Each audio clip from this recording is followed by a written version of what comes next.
All right, guys, welcome back to another episode of Running with Wolves. If you have seen any of the content I've been posting on TikTok or Instagram, this episode is going to sound very familiar to you, but we are going to kind of dive into an extended episode of my What the Fuck Was That series. So my What the Fuck Was That series was something that I came up with a couple months ago because I kept seeing such terrible marketing campaigns. So as a quick ask from you guys, if there are any marketing campaigns that you're seeing where you're like, Savannah, you need to talk about this, please send them to me where you're like, this is atrocious. Or I've actually started doing recently some really positive ones because I can't find any more negative ones. But it was a series that was born out of, oh my God, these are such bad marketing campaigns. I have to talk about why they're terrible. So we're going to do just a speed round of What the Fuck Was That, where we talk about all the different campaigns that I've seen in the last couple months, the good, the bad, the ugly,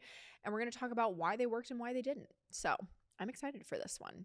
But the entire goal, just as an FYI, it's not to just like roast people's marketing, okay? You know, you guys know, like I love a good roast. I always say like we roast because we care, but I don't just want to roast different people's marketing campaigns or even talk about how phenomenal they are just for the fuck of it. It's really more so like, what can we learn? What can we avoid in the future in our own marketing? Or what can we take and implement even for our own marketing strategies moving forward of what people are actually doing really, really well? In fact, I actually sent one of my like, what the fuck was that videos to some of my clients this morning to be like, hey, this would actually be really, really good for you to implement in your marketing strategy moving forward. Because I think one of the biggest problems with how marketing gets taught online, in my opinion, is that it becomes very like theoretical. So people will talk about funnels and content strategies and positioning frameworks and brand archetypes, right? Whatever buzzword is trending that week. Like there was a time where I was talking a lot about sales psychology and buyer types because it was something that I was integrating into my clients' strategies consistently. This was like 4 or 5 years ago. And all of a sudden, that's all anyone and their mother was ever fucking talking about when it comes to marketing, right? Recently, it's about building community or founder forward marketing. Any buzzword, it's going to change on the week, on the month, on the quarter, doesn't matter. But marketing in the real world doesn't just happen in a vacuum, which is why I think that real world examples are really helpful to see like what people mean by the specific funnels or strategies they're saying to use. It happens in culture. It happens in moments. It happens in conversations people are already having, right? And when you look at marketing through that lens, you start to see something really interesting, which is that the brands that win are usually the ones that are A, paying attention, and B, involving themselves in the conversations their audience is already having. They're the ones who are listening to their audience, and the ones that typically lose, in my opinion, usually lose because they completely misunderstand the emotional context that their audience is living in. So today, we're going to walk through 4 specific examples that I recently talked about. Some of them are phenomenal marketing. Some of them are absolute disasters. And every single one of them teaches us something very valuable about buyer psychology, modern brand building, and the future of marketing. So there are going to be some things you can take away to implement in your own strategies this week. And there are going to be some things that I hope that every single time you potentially think about incorporating into your marketing, you run for the hills because you have my voice in the back of your head being like, ooh, Savannah said, don't do that. Don't do it. So the first example that I want to give is going to be all about founder-led marketing. And we're going to start with one of my favorite examples of this, which is a creator named Shelby Sapp, who teaches sales. She's created a massive brand. She started out as a door-to-door pest control saleswoman. So she's built her brand literally from the ground up. She started giving trainings to different sales teams within her own company, went out on her own, and now she has actually a pretty big like closing program essentially where she teaches women primarily how to be sales closers and do it super effectively. And what she does in her content is incredibly simple but very powerful. So instead of telling people how good she is at sales, she shows them, which is one of the things I've been telling my audience and my clients recently, is that the future of marketing is not telling people, it's showing them. Oftentimes, the way I think about this, A lot of the analogies or metaphors that I use are from relationships, so I'm sorry, but it's very applicable to a lot of people, whether they're romantic, platonic, doesn't matter. If you have been in a negative relationship before, typically you lack trust. So if you've been burned before, whether that was by a family member, a friend, a romantic partner, it does not matter. You've been burned, right? And so you don't typically trust people's words. You watch how they act and how they operate. The same is for brands and businesses. Most consumers and buyers in this day and age, when they're purchasing a product or investing in a service, have been burned by a brand or business similar to yours, or they know someone who's been burned. So they're skeptical, they're hesitant, they're cautious. And so trust building is a really crucial part of any marketing strategy. And what I love that Shelby does is that she doesn't tell people, you should trust me because I'm really good at sales. She shows people that they can trust her because she's really good at sales. Okay. So she creates content where she will literally walk through sales scenarios. If you go look at any of her TikToks, her Instagram, doesn't matter. She'll just be in her car, but she'll be like, if someone tells me that they're struggling to help like overcome an objection in a sales conversation, this is how I would handle it. And she starts role playing right there in that video. She's letting people watch her think, which is incredibly fascinating because a lot of marketers or brands or businesses don't do this. And I think it's why she's grown so quickly and why she stands out from her competitors so aggressively. Like there really isn't anyone who's doing things the way that she is. Because think about how most people market their services, right? They say things like, I help people scale businesses, or I help people close more deals, or I help people grow their brand, right? But those are claims that they then need evidence to back up. So a lot of people will use social proof. A lot of people will use their own results to show proof or evidence of that claim. And unfortunately, buyers today are incredibly skeptical of claims, right? Because like I said, we've all been burned by good marketing before. It doesn't matter what the product or service is. We've all bought something from someone or a brand or a business that we were promised the world and delivered absolutely nothing. Okay. So when someone like Shelby comes along and actually demonstrates her thinking process, something shifts in her audience and buyers' minds, which is instead of asking like, oh, is this person legit? Right? This buyer starts thinking like, wow, she actually really knows what she's doing. And that shift is huge and something that I think actually takes a lot of time for most brands or businesses to build as far as like that shift or that trust if they're marketing normally how you would see a brand or business market. Because that number one barrier in most sales decisions is trust. And when someone trusts that you understand their problem, the entire buying process becomes easier, which is why demonstration-based marketing is so powerful, because instead of just saying something, because like if you just make a statement about something, people's walls will immediately go up. I always say if you demonstrate it or you ask questions, their defense mechanisms immediately go down. And it's so powerful because instead of telling someone that you're good at something, you show them how you think, you show them how you solve problems, how you approach specific situations. Because when people watch you solve problems in real time, your expertise becomes really obvious without you needing to tell people about it. And that's pretty much exactly what Shelby has been doing. So if you guys want to go and look at any of her content, I very much recommend that you do so. Obviously, don't copy any of it, but it's a great example of that demonstration-based marketing. Okay, so the second example I'm going to give you is also another positive one. I think I only have one negative one. Yeah. I only have one negative example in here. So I'm going to give you three really great examples of fantastic marketing and another great example of demonstration-based marketing. I actually just did a video on this. I believe it was yesterday or the day before, Friday or Thursday. I can't remember.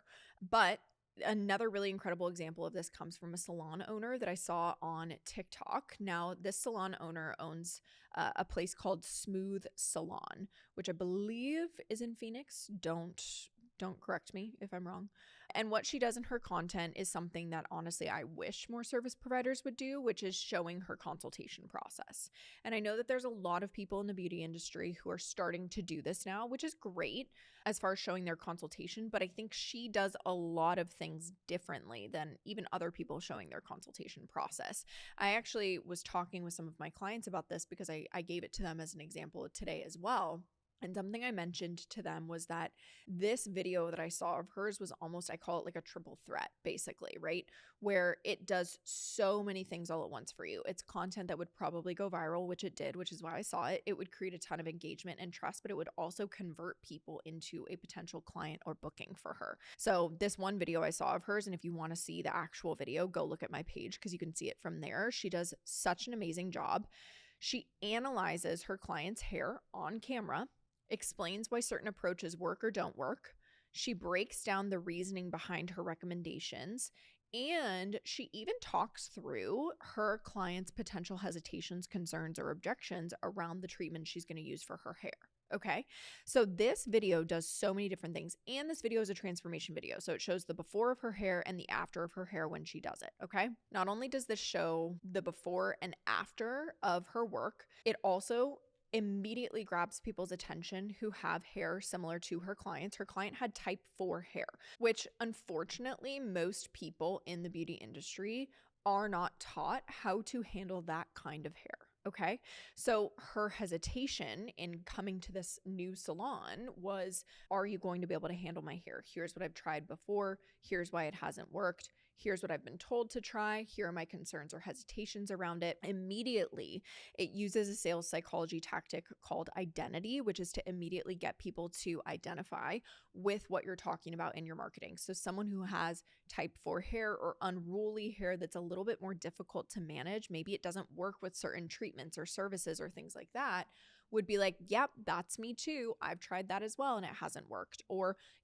here's something I've considered trying, but here's my hesitations. They see themselves in that marketing, which immediately gets their attention, number one. But then on top of that, it immediately causes them to listen to you because you understand their current reality. So they're like, well, why is she talking about this? Clearly she knows something. Maybe she has some, insider expertise that I don't, right?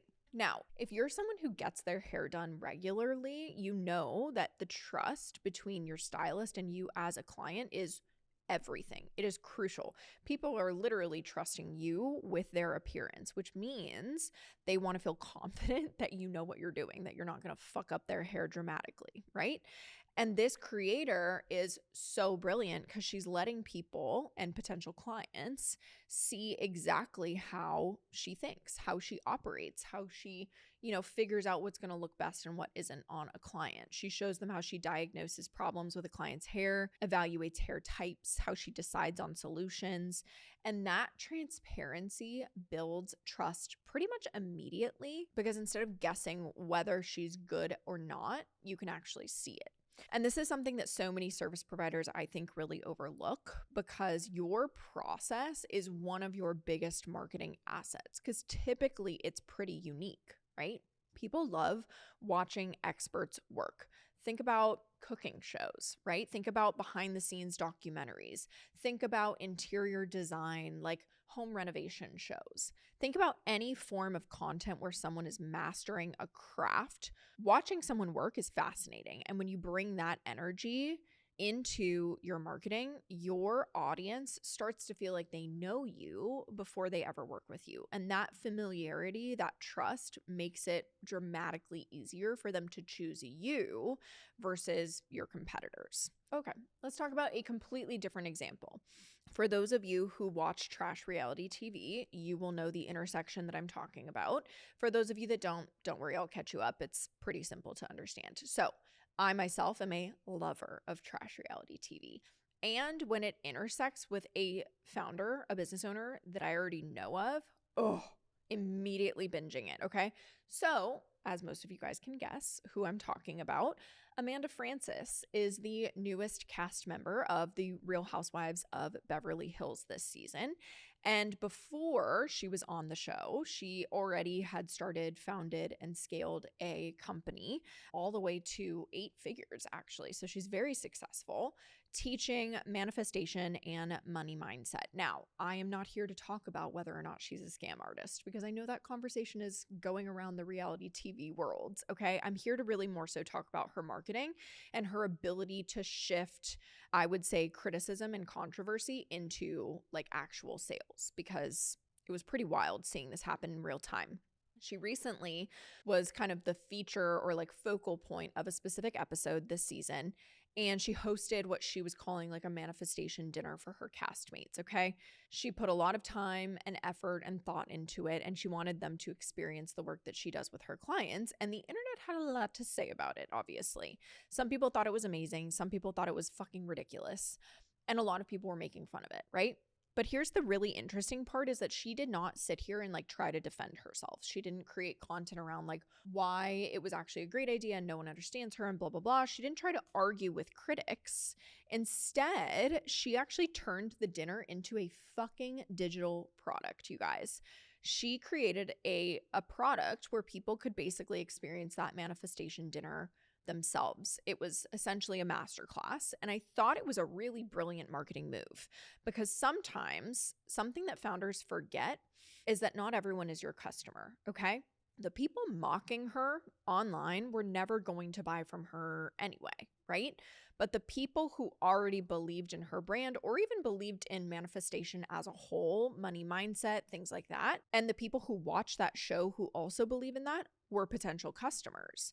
The people who already follow her, the people interested in that worldview, loved it, immediately bought from her, right?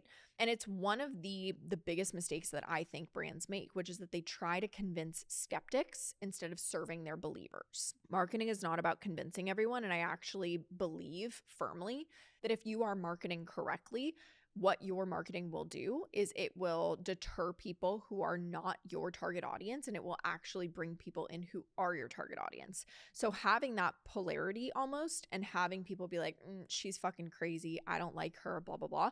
That's exactly what she wanted it to do, right? Marketing is about finding people who already resonate with your message and giving them more of what they want. And she did exactly that. She saw a moment of attention, even if it was negative, from people who weren't even going to buy from her in the first place. And she turned it into a product, which is marketing awareness, right? All right. Last of our positive examples, and then I have a negative example for you to really end us on a high note, you guys. For those of you just listening to the podcast and not watching, I was like, yeah, amazing, perfect. Okay, so founder vulnerability. Another example that I loved recently of founder forward content is Jenna Palick. You guys all know her. We all love her. We're Jenna girls here. I posted this video on TikTok and people were like, I thought I was in enemy territory for a second. You are not. Don't worry. I freaking love Jenna, and I'm giving you a positive example of something that she did recently. She hosted, obviously you guys know, she does like these really big fitness events with hundreds of women attending. And during one of them recently, something happened with the DJ where he either like walked out or something happened, but the music stopped completely in the middle of a workout. And for those of you girls who do like big class workouts, you know that music is really everything to keep that energy going, okay? And she was capturing her doing this class on video for content moving forward. And so it caught her number one reaction and how she handled that process on video. And instead of ignoring it, she leaned into it. And she actually commented on the video that I did. And she was like, this is so cool. Cause like, I didn't actually even really think about how this was marketing. I was just trying to be like authentic online. But I love hearing you talk about how this was actually a perfect fit into my marketing strategy, because she posted a follow-up video on it. And she actually talked about like kind of her internal narrative while this was happening, and even directly after it. She talked about how she was incredibly embarrassed by it, how anxious she felt, and the thoughts that were like kind of racing through her head in that moment. And something really interesting happened was that people fucking loved it. Because instead of pretending that everything was perfect, she showed the reality of what it's like to be a founder, right? And people connected deeply with that. She talked about how, her goal is to always have these like perfect events where everything goes wonderfully, but that she handled it the best that she possibly could. So it shows her dedication and her commitment to her craft and her clients and her brand. It shows how seriously she takes it. It shows her problem solving moments or problem solving skills in the moment.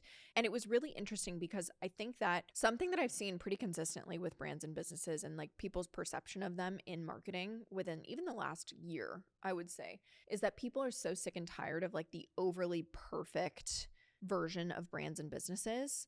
They want connection, vulnerability. They want a peek behind the curtain. They want to see how you operate, how you are, your values, your mission, etc. And so that moment that she shared, when real founders do stuff like that, their audience sees something powerful, which is that this person cares. They care about the experience that they're creating, their customers, and that emotional transparency builds loyalty. So if there's anything that you guys take away from this, it's that you should be looking at your day-to-day operations, not just your wins, but your failures as well, and be talking about all of that in your marketing and how you handle it, because that continues to build trust. Let's finish up with our last example, which in true what the fuck was that fashion, we are going to talk about a negative one, a very controversial marketing campaign, like so controversial that I seriously saw this and was like, how the fuck did this get approved by the brand? Because you have to remember that like anything that goes out by a big brand like this, which is Frida Baby, anything that goes out with a big brand like that, this has to go through multiple rounds of approvals, right? Anything that's going to even be slightly polarizing. Frida Baby is a brand that has kind of blown up recently for a lot of parents. And so they have a good legal department. Like it's not anything that is like a small startup by any means. Like this is a bigger brand now. So like you have multiple different, like I said, rounds of approval that this has to go through to like even get out to the public. So I was like, number one, what's happening right now, right? If you're a parent, which I know a large portion of my audience, you guys are moms, you probably know this brand. I have a friend who, is due to have her baby in a couple of months, and she saw my post and she was like, okay, I'm taking their like products off of my registry because this is insane. And they released an ad that combined two very different themes, which was on one side, they were talking about using a rectal thermometer on your baby. And then on the other side, they were making sexual jokes about a threesome in one fucking post. It was actually insane. And when I saw that, I got tagged in it and someone was like, I'm not a marketing expert, but like someone needs to talk about this. I seriously was like, what the hell is happening here, right? Because marketing has one very important rule. Let's take out the completely like wildly inappropriate subject matter from this campaign. Okay, number one. Let's talk about how fucking insane that is, especially given the state of the world right now and everything that's happening. This was like in the same couple of weeks as like everything blowing up with the Epstein files. Like I just was like, oh my God, how did this get out? Like number one. So what the hell is happening here? But you have to understand, all of that aside, as a brand, your marketing has one job. Your job is to join the conversation your audience is already having. Okay? So again, take away the wildly inappropriate themes here. Think about your target audience of Frida Baby. It's parents of newborns that are having conversations around topics like fear and anxiety and sleep deprivation and doing things right and keeping their baby safe, right? That's their emotional landscape, okay? That's their reality right now. And Frida actually had a great product for conversation around that. Their thermometer solves a very real problem. Parents are terrified when their baby gets sick, especially first-time parents, okay? They feel anxious, they feel guilty, they want reassurance. But instead of speaking to those emotional realities and how that thermometer would actually, calm their fears, would make it so that their parenting experience was easier and that they could take better care of their kids, the brand tried to, I don't even know what they were trying to do. I would assume that they were trying to be edgy or polarizing or funny. It more than missed the mark, obviously. And when you misread the emotional context of your audience like that, the backlash is pretty immediate, which it was.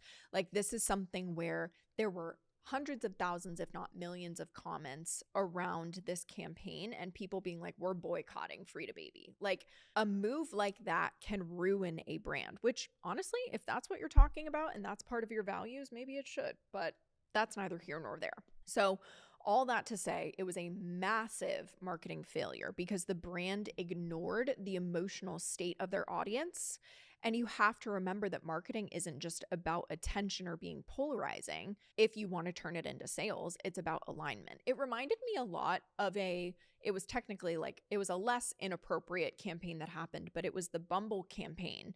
After they completely rebranded all this different stuff a couple years ago, Bumble basically came out with some campaigns talking about how like celibacy wasn't the answer to like the dating issue in our society, all this different stuff. But they are a dating app founded by women originally for women to empower women in the dating space. And women in this day and age, because of their horrible dating experiences, feeling, physically unsafe a lot of times going on first dates with strange men, right? On top of that, having guys treat them like crap, hookup culture is taking over society, all this different stuff because of their emotional realities, have been deciding not to date more or to remain celibate until they're in a serious relationship or married or any of those things, right? That is statistically something that is happening more frequently right now because of where society is at right now. That is women's reality when it comes to dating. That is their emotional reality. And Bumble a couple years ago had an opportunity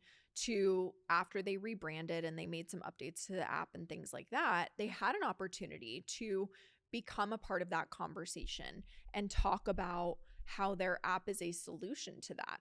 Instead of doing that, that would have been such a fucking easy lens for them to take. And it immediately would have gotten more loyalty from their audience. And I actually think created better conversions of getting people to download the app and even opt into a paid version of the app, right? Instead of doing that, they started to talk about, instead of putting your retainer in, maybe go on a wild first date or something. It felt like an app that was created for women, and the marketing had been created by like the men who had been like ghosted by women on the app or had been not given an opportunity to like have a date with somebody. They were like the scorned men of Bumble. It was like they had created the marketing for this new version of Bumble that was supposed to be for women. It was very strange. So again, much less like inappropriate as far as subject matter goes. However, as far as like not playing into their audience's emotional reality, it was very comparable and they got a lot of flack for it and actually had to end up like putting out a statement around it and ended up making a bunch of like charitable contributions and donations to like different organizations for, sexual assault, women's health, all of these things because of how bad it got. And so that's another really great example of like, just fucking read the room, of your audience's emotional reality, play into that and talk about how you better it as a product or a service instead of trying to be edgy and polarizing. So what do all of these examples teach us? Obviously, there's a few lessons here. So first things first, demonstrate your experience. Show people how you think, how you solve problems, pull back the curtain on your process. Transparency, like we talked about, builds trust faster than really any claim can, and showing your process on top of that differentiates you from your competitors because oftentimes it's pretty unique. Next, founder-led marketing is obviously incredibly powerful and I think a really big part of the direction where marketing and sales is heading.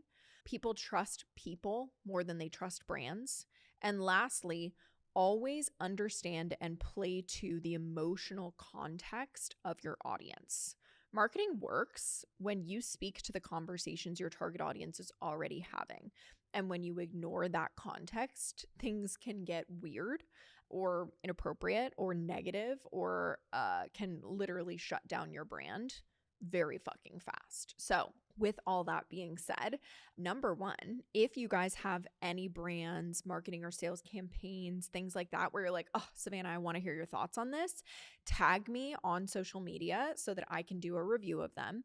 Number two, if you guys need help with founder-led marketing, how to show, not just tell, your process or your expertise, or talking about how to craft a narrative in your marketing, that plays into your target audience's current emotional reality, then message me over on Instagram.